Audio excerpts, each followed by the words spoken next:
Hey guys, and welcome to the first episode of this year's edition of the 12 Games of Switchmas. Basically, I've been doing this series since 2018, and I go through my top 12 games of the year that released both on Switch 1 and now Switch 2.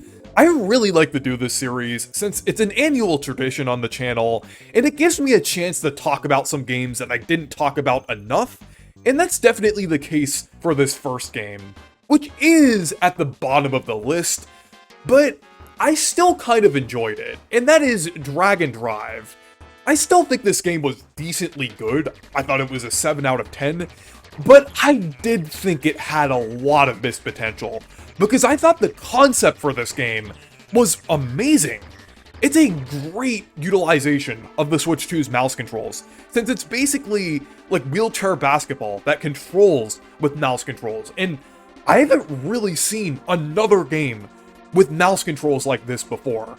Like, you're actually using basically two mice, like with each Joy-Con in one hand, and you kind of use that to move around and do different moves, and it all feels surprisingly intuitive, and it's just really fun overall.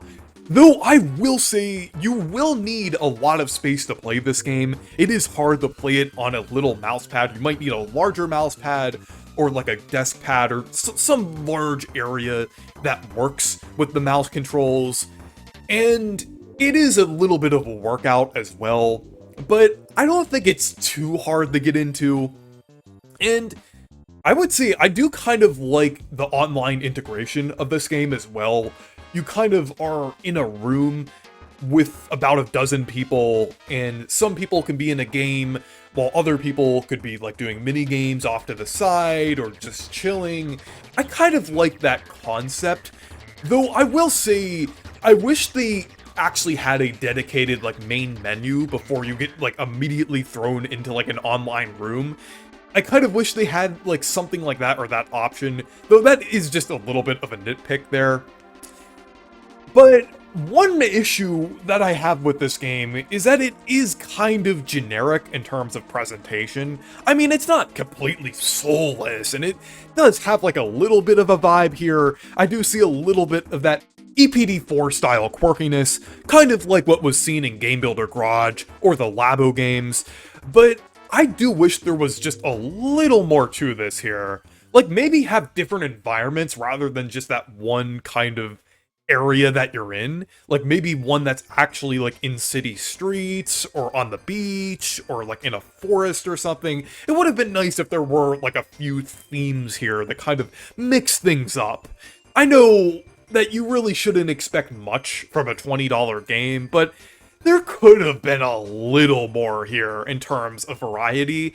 And I think with the characters, I do like the fact that you play as these little robotic characters, but I wish there was a little more customization. Like, imagine if you could draw faces on them. I mean, that would have to be heavily moderated for obvious reasons, but the fact that this game has mouse controls would make that like a perfect, like, little extra customization mode here. I think that would have been pretty cool and would have gave this game like a little more personality. I also wish this game had a bit more content as well. I know it's only $20, but there isn't much here. There's the main wheelchair basketball mode, and then there are some mini games which are nice. They even added a new one, Survival Tag, in an update, which is pretty cool. But I just wish there was a little more, like maybe have some new rule sets in the main basketball mode, or maybe different types of courts would be nice as well. Maybe ones with different layouts, or obstacles, or items, different things to mix up the monotony of playing just a bunch of rounds. So I do think it would be nice if there was just more variety here and more things to do, because I think the concept is great. They just didn't do enough with it here. But anyways, let me know what you think of Dragon Drive down in the comments. And thank you guys for watching this video. Make sure to leave a like and subscribe for more, and make sure to check out my Discord server and Blue Sky if you want to. Stay perky!